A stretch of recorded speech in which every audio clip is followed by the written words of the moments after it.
Welcome, esteemed virtual colleagues and guests to our symposium. Appreciate the opportunity to be here. By introduction, my name is Jessica Shannon. I'm a partner with PwC in Jamaica. My background is in international development and consulting. I have spent the last 18 years helping a myriad of governments around very complex, challenging issues on their development agenda, very specifically related to crisis response.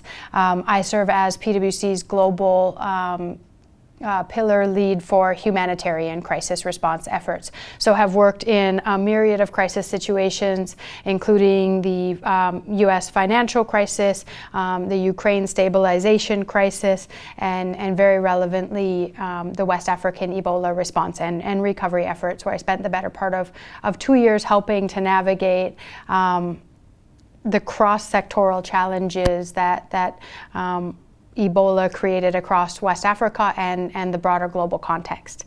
Have been working here in Jamaica on COVID-19 response and recovery efforts as well. So very much a pleasure to be here today to talk about COVID-19 resilience and also some of the trends that we're seeing in national response and recovery strategies, some of the trends we're seeing around the world and then how those are being applied here in Jamaica. So the first thing I think is important to open with is, unfortunately, crisis is becoming the new norm. No longer is crisis a once in a decade or once in a lifetime or once in an administration challenge. Crisis is the new norm. If you look, I've captured here on the slide 5 different types of crisis, and these are a subset. But you have economic and financial crisis. Looking at COVID-19, for example, the IMF estimates that $9 trillion will be lost globally over 2 years due to COVID-19. And those are some of the direct impacts. The indirect impacts and the far-reaching impacts of COVID-19 may stand to be far greater than that. Natural disasters, of course, across the region in the Caribbean, natural disasters are top of mind.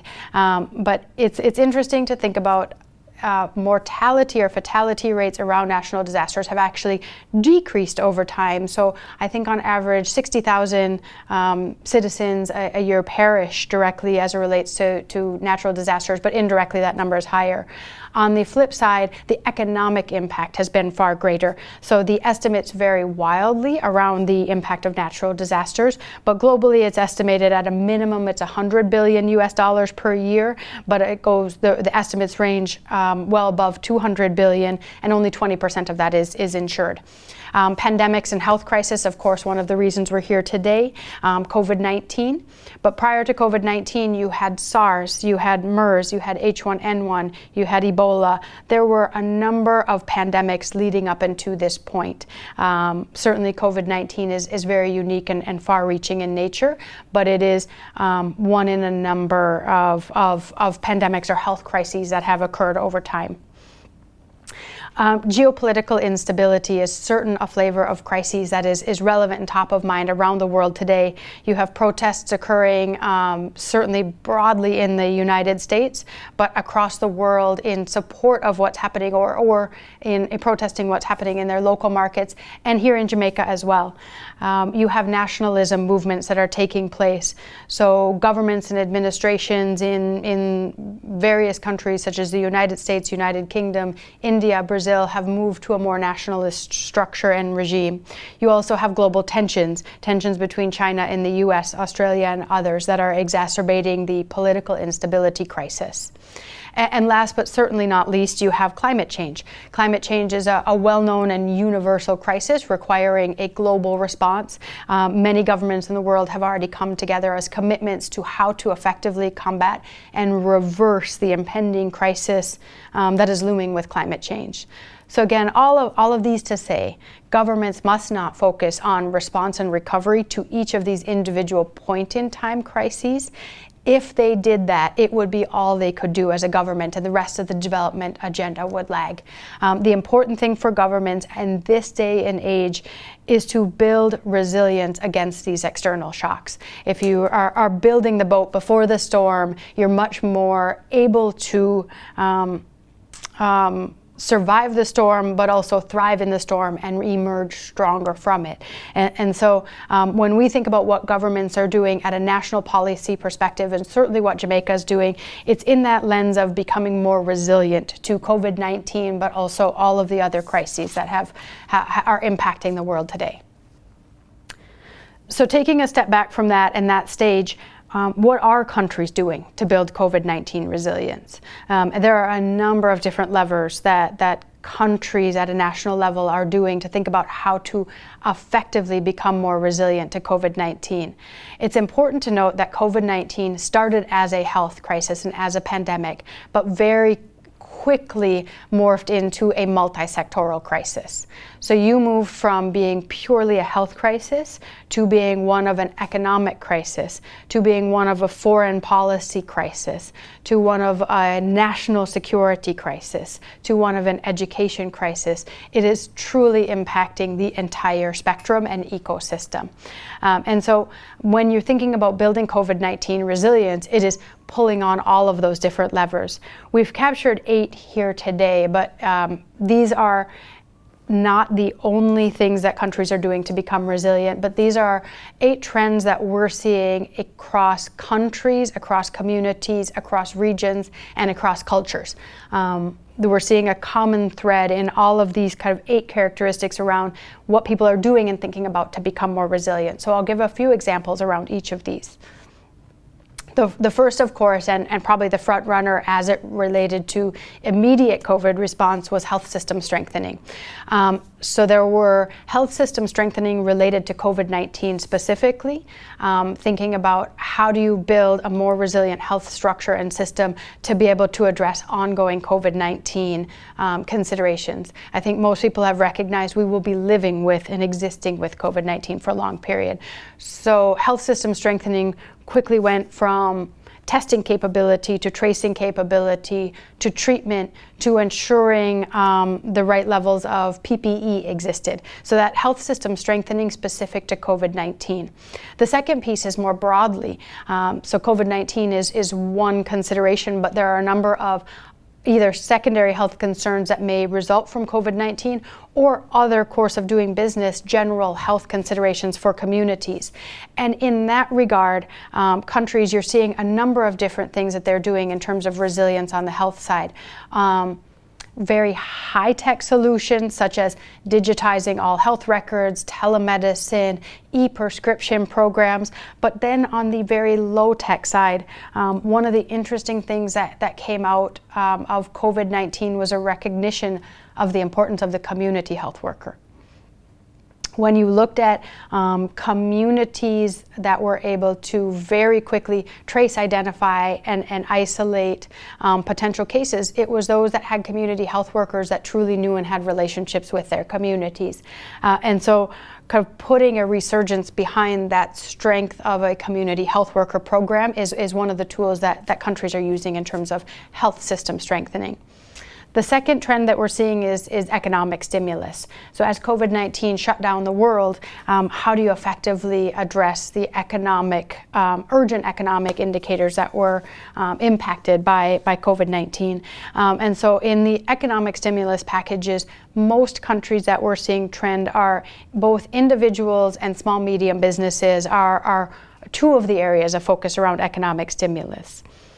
So on the individual side, there are a number of vulnerable individuals that were very acutely impacted when shutdowns, lockdowns occurred. And that may be an ongoing thing for a long term. So countries have very quickly looked at the level of support that was required, the ability to validate the individuals that were applying for aid, but then also how to distribute funds on a social safety net perspective to ensure that lower income or that vulnerable population could survive during shutdown, during lockdown in a safe manner. Individual economic stimulus was also promoted or used as a tool to help promote spending. Business can't return to any normalcy if people are afraid to spend. And so there were a number of stimulus packages built to help promote consumer spending during the COVID-19 period, and some that are still under discussion. Anything ranging from people getting out and purchasing consumer goods and products to travel and tourism stimulus, where individuals were given certain amounts of money or tax reductions, but only if they were used to domestic travel products, for example. People are getting pretty creative in terms of how to use that economic stimulus. On the small, medium enterprises, of course, the economic stimulus has tended to be toward one, immediate working capital. How do you get through this crisis and have the working capital that you need to continue operations? Supporting worker wages. How do you ensure that small businesses or medium-sized entities could keep their workers employed during periods of shutdown or slowdown? And then also long-term loans or concessionary financing and grants to get them to where they need to go if they were a surviving and thriving business before, to get them through this period. Tax policy changes. There are probably two big categories we're seeing in terms of trends for tax policy. One is digitization. How do you not have people going to the tax office but being able to pay their bills? Certainly that's relevant in Jamaica and around the Caribbean, but also in countries like France, UK, and Italy. They're focused on tax digitization.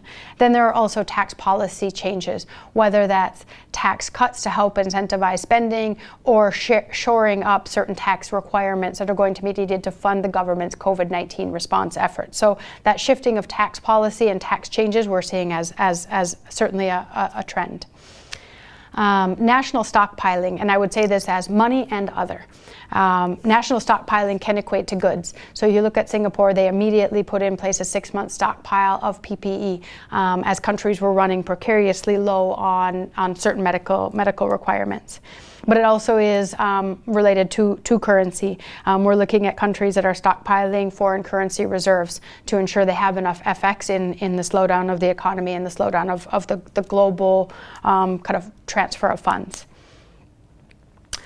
Foreign investment restrictions. Foreign investment restrictions has been an interesting trend that we're seeing as countries become a bit protectionist in nature to be resilient. The EU has moved to protect critical assets by putting in an extra layer of review around foreign direct investment coming in to make sure that critical assets are protected. Australia has done something similar by lowering the threshold that they are looking at with respect to foreign direct investment.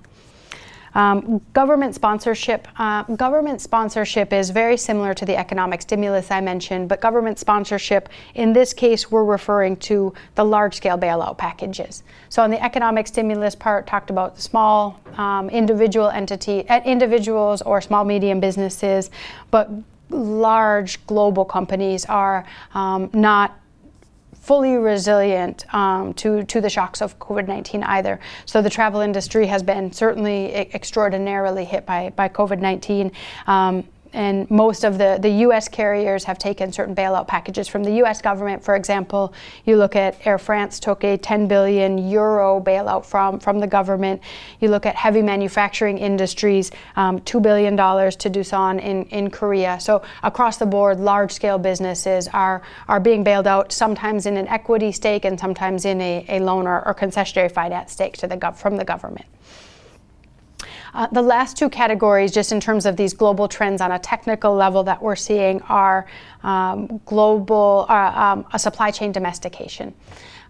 People, I think many governments, many countries around the world recognize that they weren't sufficiently prepared for something like a COVID-19 pandemic. And so they are thinking about what are the critical requirements they actually have. Many countries, historically speaking, have recognized food security as critical, but maybe some of the other things that have come out as related to COVID-19 hadn't been recognized before. And so what you're seeing is a bit of a pullback and retrenchment in terms of what is outsourced and what is globalized with what is localized. We're seeing that most countries have an appetite to maintain globalization, recognizing where they are on the trajectory, but just balancing that in a bit different way than they had in the past to be a bit more resilient and prepared in the event that COVID-19 does have a second wave, a next wave, or it's a next gen. So the European Commission, for example, is calling for more self-sufficiency and a reduction on the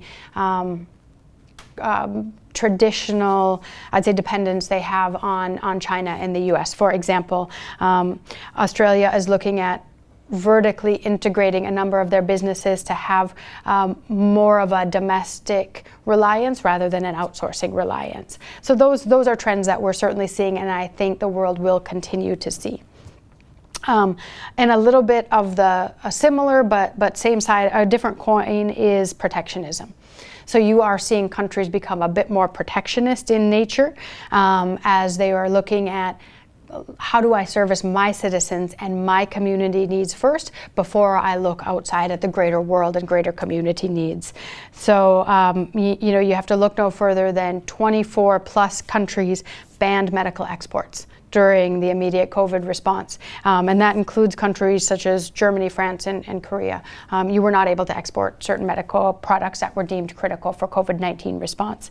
You will look at the executive order in the US of Buy American, excuse me. And so that protectionism arm is increasing in popularity. So these are some of the trends we're seeing in countries at a national level trying to look at building COVID resilience. But I would say it's important to think about across each of those different areas, there are themes. There are themes as cutting across tax, cutting across health, cutting across education, that you can look at and say, how are these very transferable to local context, and what is the government here doing around these areas of themes. So I've captured 4 areas of themes here to consider. Digital society and what's happening there, data-driven decision making, nationalism, and agile approach. So when you think about digitization has moved from something that everyone on the global stage was aware of the importance of digitization, but it's now being accelerated at lightning speed in relative to COVID-19, as people had to move to at its simplest form, work from home environment very, very quickly, both private and public sector. But there was also a need to manage the virus itself. There was a need to educate students. And so you saw digital efforts moving forward at lightning pace. So a couple of examples just to highlight and share, which are quite different in nature, but direct digital application and usage as it relates to COVID-19. China. China has an app called WeChat, which is very similar to the context of WhatsApp, except for think about WhatsApp and then think about WhatsApp plus Instagram. Then think about WhatsApp plus Instagram plus your bank plus your grocery store plus your pharmacy plus your taxis plus your restaurants. That's really what WeChat offers you. And so China was able to, and that was pre-existing prior to COVID-19. So China has used WhatsApp, but also a new app that they've developed that citizens are required to sign on to, that actually takes your background information, classifies you as a red, an amber, or a green. You get that classification, and it allows you certain mobility requirements, or mobility restrictions or allowances based on your classification. There are some concerns. People don't always understand the algorithm behind how they're classified, but it is a very formulaic and digitized process. Now, that app will then use that coding that you have gotten, and it will actually track your movements and notify authorities if you're not adhering to the restrictions or allowances within your specific color coding. And so that's an example clearly of using a digital platform to monitor and reduce the risk of COVID-19 transmission. Some people are lobbying that to become a long-term endeavor, suggesting it can be permanent based on healthcare, and can change your healthcare cost based on genetics, based on exercise, based on diet and drinking habits. So that remains to be seen. But that's one application where is a country directly using digital to combat COVID-19. Then you look at a country like Greece, which is quite different in culture and dynamic from China, but they were 26th of 28 countries in Europe in terms of its digital maturity going into COVID-19. And so they have used this as a launch pad and a burning platform, not wasting the crisis, but moved into digital government, digital medicine, digital tourism. They very quickly moved 500 individual government platforms into a single platform with a single website. So citizens could access 500 different services online. And they've also done very innovative things where they have created a platform called Digital Solidarity that large businesses that were digitally mature could train and upskill and partner with small and medium enterprises that needed to move very quickly into the digital landscape. They had a situation where 8 out of every 10 people were employed by small, medium businesses that didn't have the digital capability needed to survive and thrive. So they quickly developed that knowledge transfer and sharing platform across the private sector. Data-driven decision-making and capabilities clearly came to the forefront here as it was a new and a very scientific problem, but it was also an economic problem. And so countries have moved to looking at the health impacts versus the economic impacts, potentially some of those trade-offs, and also moved their responses with the data and what the data was telling us. So New Zealand and Germany certainly had good examples of that. Take a country like New Zealand, they put 4 classification systems in place to say, where are we on the spectrum of risk from everything the data is telling us? They did scenario planning, and they moved their response efforts as the data moved and progressed. They did an initial detail analysis to say, unmitigated, here is our potential exposure in the numbers, both financially and economically, and moved to get their mitigated risk to a level that they were comfortable with. So took a very data-driven, very formulaic approach. They also used predictive modeling to say, okay, here's COVID-19 in our current state, but what about when we get to the next flu season? What does a COVID-19 pandemic look like, and how does that impact us? So they overlaid predictive modeling into their equations. Agile Approach, and Agile Approach has been critical to what we've seen in COVID-19 response success, but also in previous crises.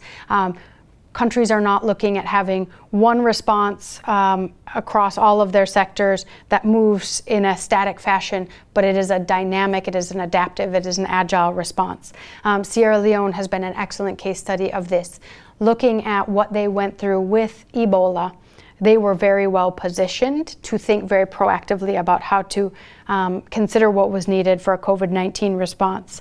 So they had, before they had the first COVID-19 case in country, they had sensitized health workers, they had started procuring necessary medical equipment, and they had helped to set up medical facilities for low, medium, and high-risk cases that existed. They then moved in a very adapted fashion as cases began to emerge in country. They very quickly adapted to how they managed it based on where those cases were coming from, where they were being moved in country, and how they could be most effective in their response strategy. The last being nationalization, and we touched on that a bit. It does cut across all categories, as I said, certainly border security, certainly manufacturing in the private sector, but also in the healthcare space. And so what we're looking at on the positive side of nationalization, certainly countries taking a whole of government approach. So not just looking at a ministry level or a cabinet level, but whole of government. We're seeing a lot more public and private sector collaboration within a country. And we're looking at intra-country capacity building.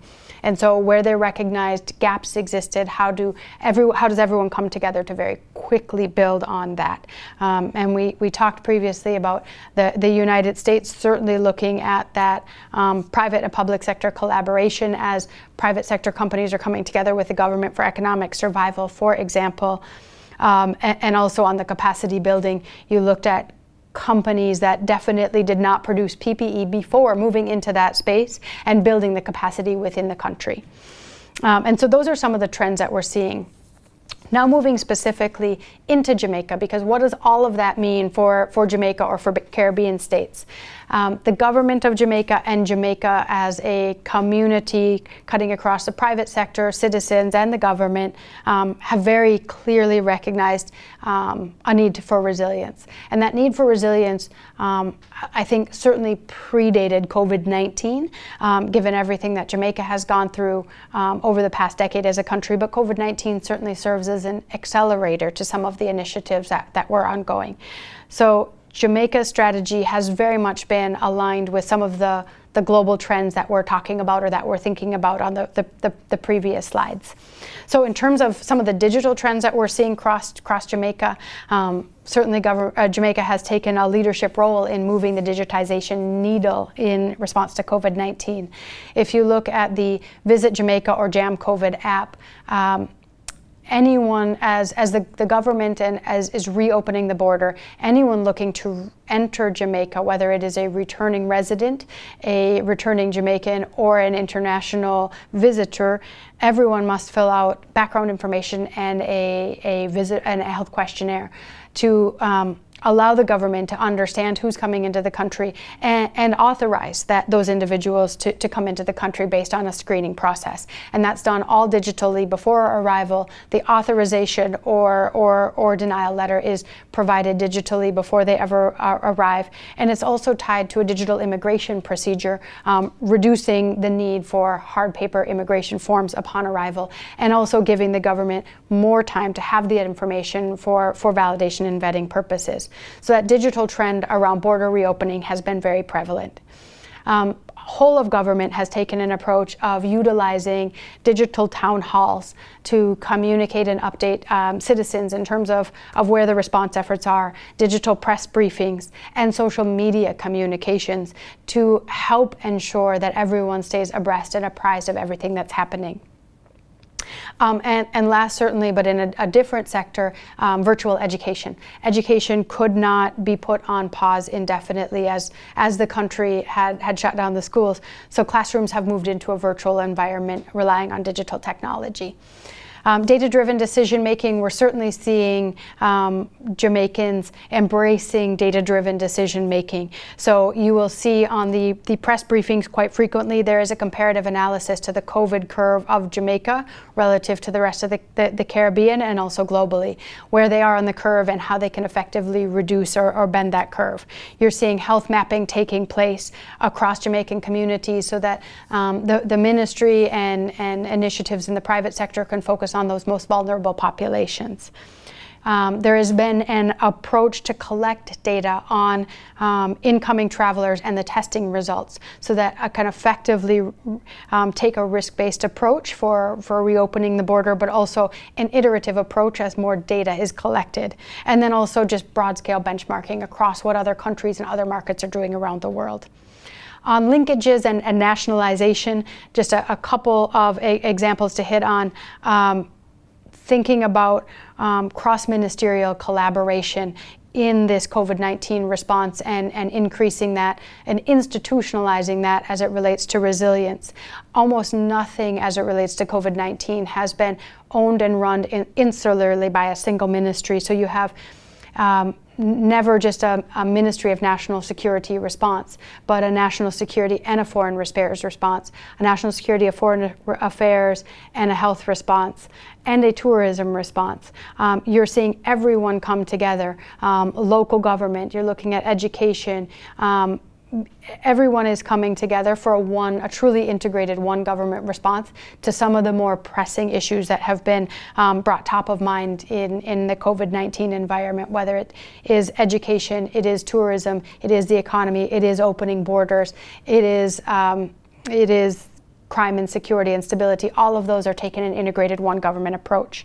The next area that we're clearly seeing as a trend is a public-private sector collaboration. So you're seeing the private sector of Jamaica getting very involved with the government, working hand in hand, arm in arm on both technical delivery of say, food packages to vulnerable or quarantine communities, but also doing fundraising efforts to have an agile approach to financing going forward for COVID-19, but also beyond. And last but not least, certainly I think paramount to the government's response here at the national level has been an agile approach. As you notice, there is a 2-week cycle that is being employed right now under the Disaster Risk Management Act to look at what is happening, given the current state of where the COVID-19 response and coexistence effort is. Where are we? What are the restrictions or limitations that need to be in place? Where can those restrictions be eased? Where do they need to be tightened a bit? And every 2 weeks that is adjusted. And that's adjusted in a very intentional and agile format to try an intervention or to reduce a restriction, assess the impact, and then further that progress or pull back when needed. So you're seeing that kind of very, very adaptive, very agile 2-week cycle approach. And that is also hand in hand with the phased approach for critical protocols. So quarantine, curfew, border reopening, all of those have taken a very phased approach and a phased position with real-time adjustments as needed, given what's happening in the local context and culture. So in closing and in thinking about all of the different countries that we've talked about in terms of building more resilience in the face of COVID-19, on a personal and an anecdotal note, I am very proud to call myself a resident in Jamaica, and I'm extremely proud of the very fulsome and the very integrated response that Jamaica has played, coming together as a country, but then coming together as a contributor across the region to reduce the curve around COVID-19 and also increase the resilience in the face of COVID-19 and in the face of the impending hurricane season or the second wave COVID-19 and any other crisis that's coming. I think the communities, private, public sector, and private citizens have very much come together to build that resilience and build that infrastructure so that this crisis will allow the Jamaica and the region to mobilize and reemerge stronger as a result. So at this point in time, we'll pause for any questions or thoughts.